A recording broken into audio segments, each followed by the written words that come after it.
yeah, thank you. Hey. When I was growing up in the 60s, I would pretend with my dad that I was Nancy Drew, the girl detective, and my dad was Carson Drew, the astute lawyer. I would say, "Hello, Carson, I would like to solve a mystery today." And he would say, "Nancy, just remember, write down the license plate." The real Nancy and Carson had a pretty intense thing going on. He would send her to a pirate ship to look for something, and she would get locked in the closet by the pirates, and he would go down to the public library and look up the deeds. And then she would say, "I'm so glad Dad bought me that car for my birthday." But actually, I did not... my dad was really not very much like Carson Drew at all, even though I wanted to be a lot like Nancy. My dad was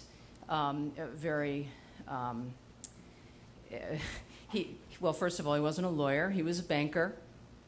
He was a commercial loan officer. And he was not given to having me help him with any of his work.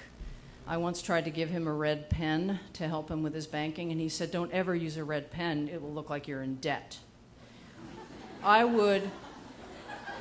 One time he did take us to meet a client who he had loaned money to a guy who started a tourist railroad in Pennsylvania. So we went on the tourist railroad, and it turned out that the guy was in the mafia and had stolen the cars by painting them over in the middle of the night. And I realized that Nancy Drew would have known about that, and all I did was I enjoyed the pretzels that he gave us.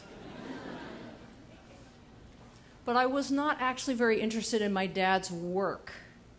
I was interested in the part of my dad that he would not show me, that he would not share, the mystery of my dad. I went to, let's see, what did I do next? My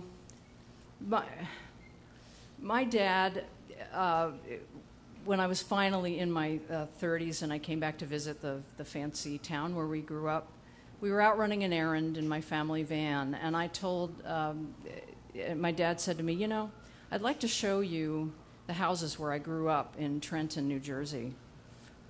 And so we diverted ourselves and we drove into Trenton, and seeing the houses where my dad had grown up took all afternoon. I had never been there with him before. There was the house he lived in with his mother, and then there was the house that his father moved to after his parents split up. Then there was the house around the corner from that, where his mother had moved to with her second husband.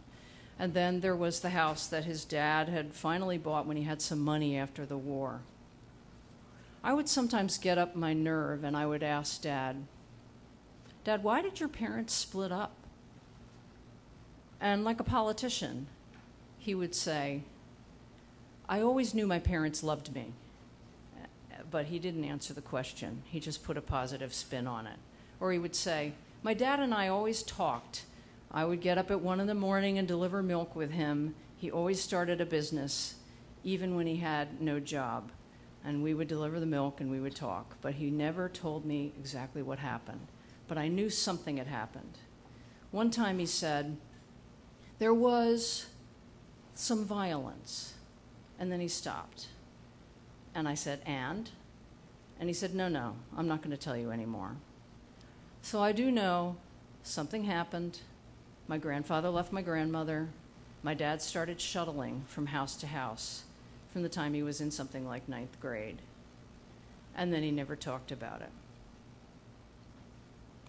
One time I was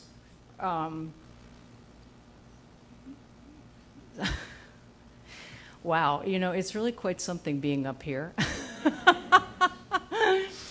My dad,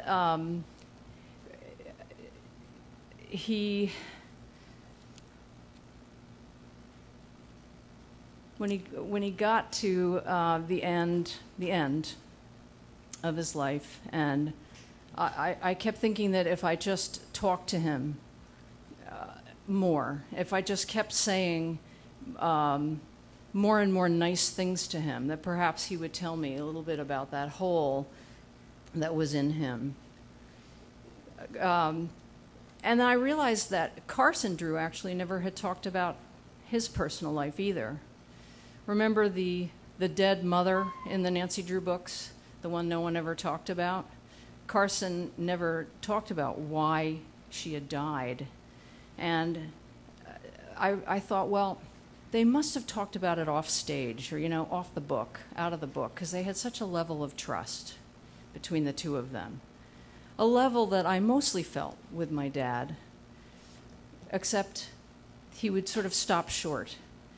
And so on the last day that he was alive, I said, Dad, you have been the sweetest father ever. And he had been. And I was thinking, maybe he's going to open up. And he said, I'm really glad that you're so sweet.